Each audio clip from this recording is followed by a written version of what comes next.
하나님의 은혜가 여러분들 가운데 함께 하시기를 주님의 이름으로 축원합니다. 오늘 멜기세덱에 대한 이야기가 지금 계속 반복되고 있는데요.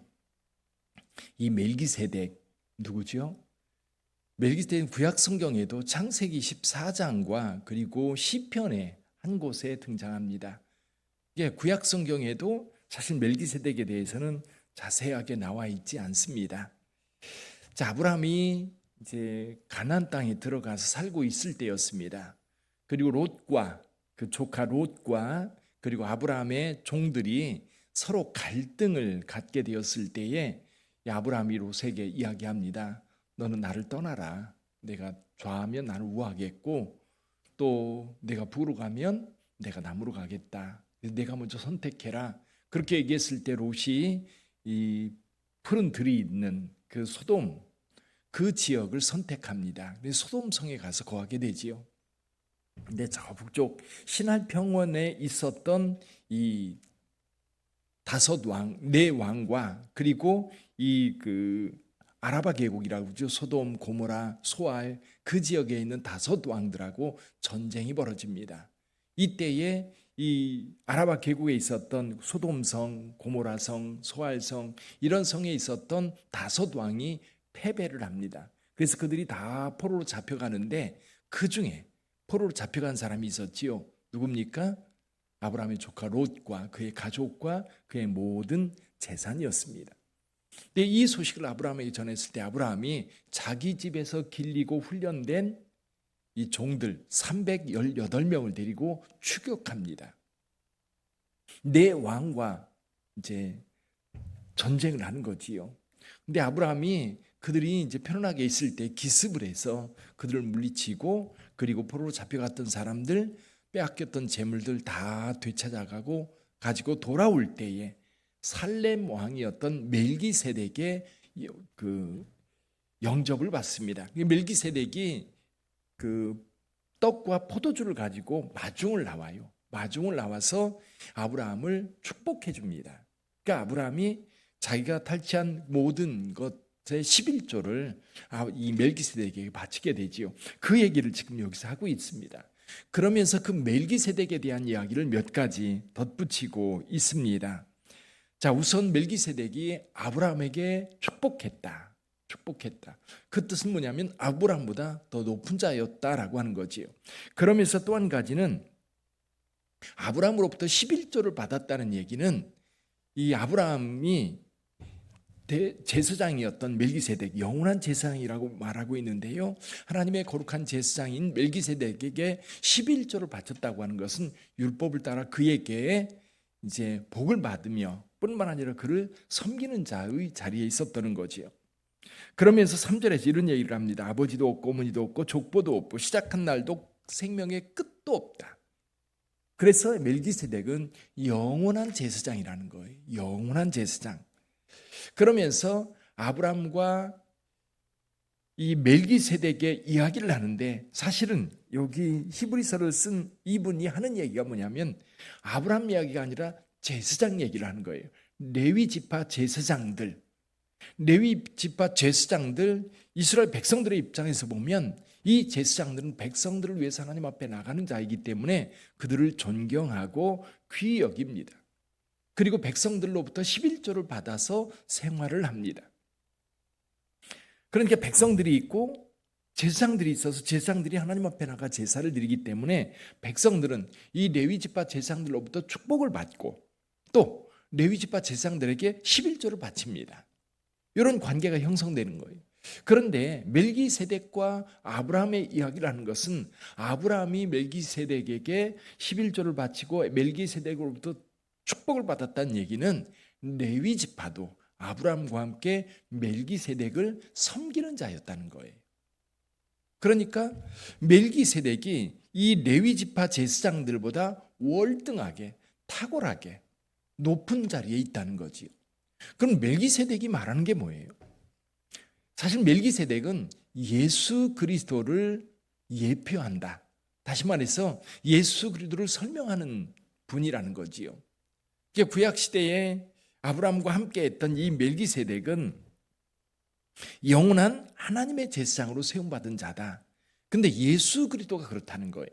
그러면 예수 그리스도가 대제사장 직분을 가지고 있는데, 그럼 그때 당시 예수님께서 활동하던 당시에 예루살렘 성전에는 제사장들이 있었어요. 그리고 대제사장이 있었어요. 그럼 그 레위지파 제사장과 예수님은 어떤 차이가 있고 다른 점이 뭔가? 그 이야기를 오늘 본문의 말씀을 통해서 하고 있는 겁니다. 자, 예수님은 멜기세덱과 같다. 이 멜기세덱이 하나님의 거룩한 제사장으로 이제 그 반차를 따라서 제사장으로 세움을 받았다는 겁니다. 이거는 율법을 따라 지어진 것이 아니다. 율법을 따라 세움받은 제사장이 아니다.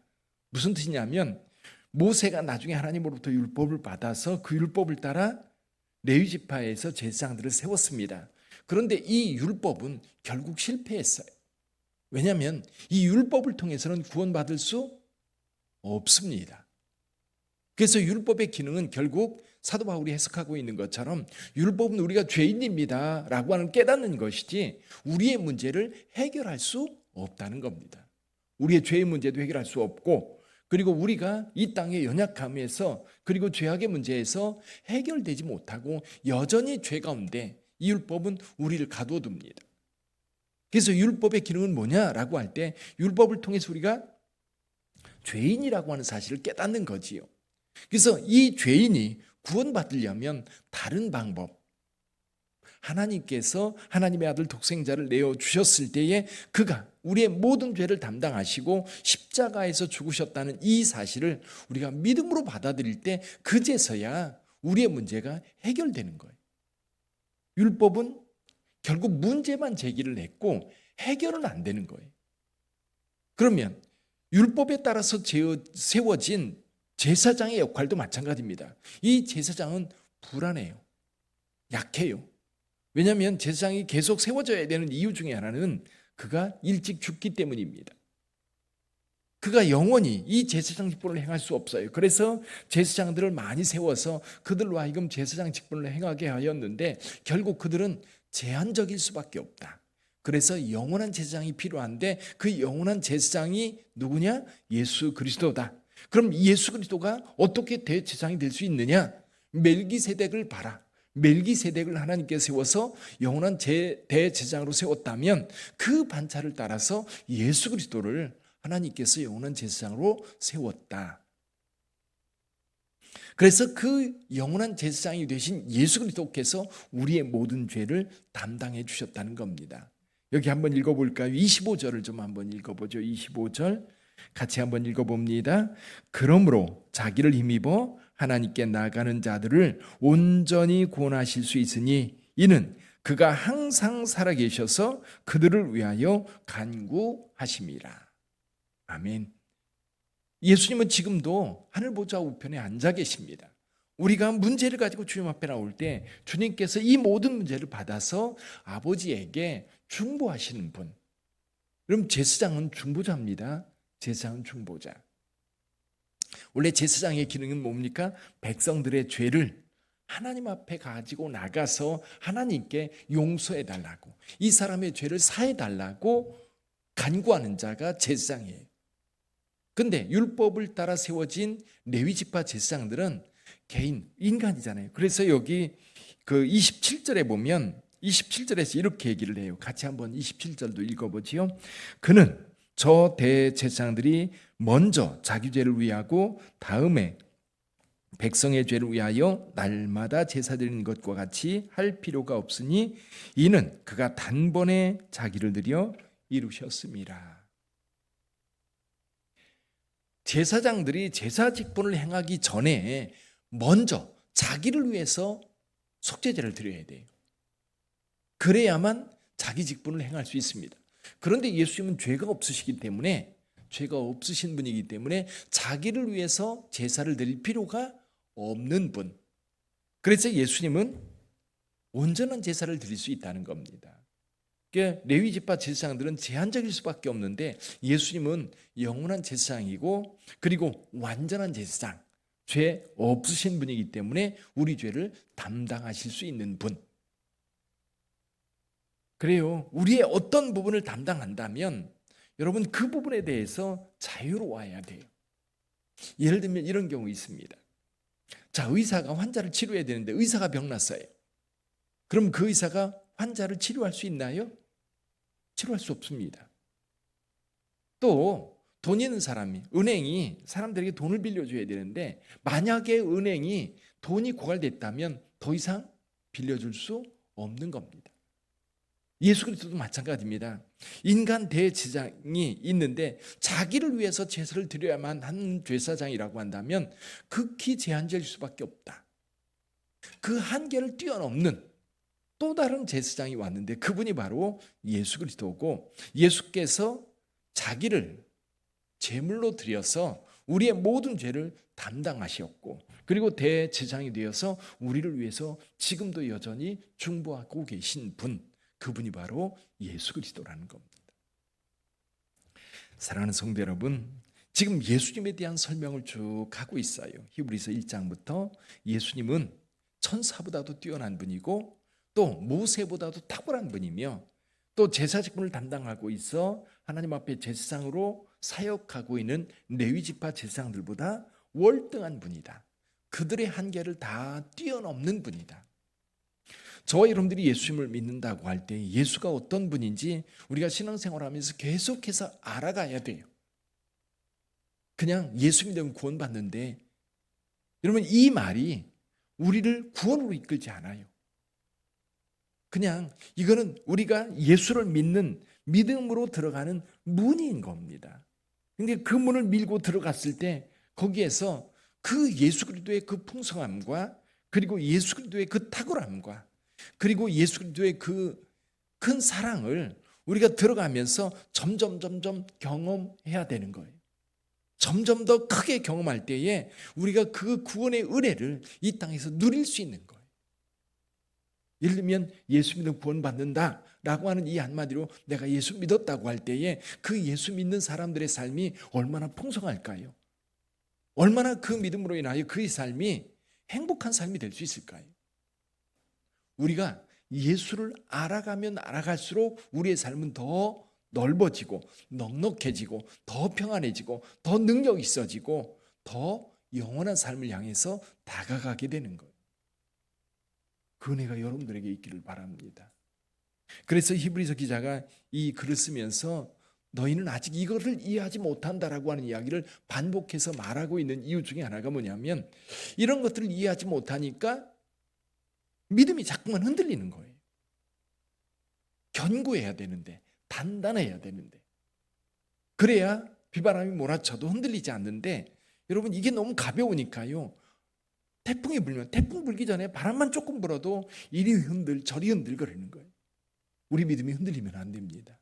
흔들리지 않는 믿음을 여러분들이 소유하려고 하면 계속해서 여러분 우리 믿음을 견고하게 만들어 가야 돼요. 그래서 멜기세덱의 반차를 따른 예수 그리스도다라고 이야기할 때 그게 무슨 얘기인데, 그 이야기를 들으면서 아 그렇구나 라고 깨달아 알고 더 이상 흔들리지 않는 그 믿음으로 나가야 되는 거예요. 그러니까 이 믿음이 확고하지 않으니까 안상홍이 하나님이라고 해도 믿고요, 장길자가 어머니 하나님이라고 해도 믿는 거예요. 이만희가 하나님이라고 얘기해도 할렐루야 하면서 거기에 수십만 명이 모여서 그를 찬양하는 거예요. 왜? 예수가 누군지 모르니까. 성경에서 말씀하고 있는 하나님이 어떤 분인지 모르니까. 배우지를 않거든요. 그러니까 배워서 그리고 그것을 묵상하면서 그것을 내 것으로 만들 때 견고한 믿음이 되고요, 흔들리지 않는 믿음이 되는데, 그게 어설프니까 이단들이 와서 미혹하면 넘어가는 거예요. 더군다나 이 글을 읽고 있었던 유대인들, 유대계 그리스도인들 같은 동족들이 와가지고 예수 믿는 거에 대해서 시험하고 그리고 협박하고 그리고 박해하면 그것이 힘들고 두려워서 포기하는 거예요. 믿음에서 떠날 수 있다라고 하는 것을 전제하고 이 이야기를 하는 겁니다. 그러면 예수 그리스도가 어떤 분인지 견고한 믿음 위에 있으면 흔들리지 않는다. 다시 옛날로 돌아갈 수 없다. 그럼에도 불구하고 출애굽했던 이스라엘 백성들이 광야에서 다 죽었던 것처럼 우리도 그 믿음에서 떠나면 다시 돌아올 수 없다라고 하는 것을 분명하게 이야기하고 있는 거예요. 여러분, 오늘 하루를 살아갈 때도요, 여러분들이 그리스도인임을 늘 마음에 확신하고 사시기를 바랍니다. 여러분이 하나님의 택한 백성이고 예수께서 나를 구원해 주셨고 나의 구세주 되신 예수께서 오늘 나와 함께 하시면서 내 길을 인도하신다고 믿고 가시기를 바라요. 그래서 세상에 조금 어려움이 있더라도 하나님 앞에 기도하면서 하나님 도와주세요, 하나님 함께 해주세요 하면서 주님과 날마다 기쁨으로 교제하면서 이 세상에 승리하는 저와 여러분들이 되기를 주님의 이름으로 축원합니다. 기도하겠습니다.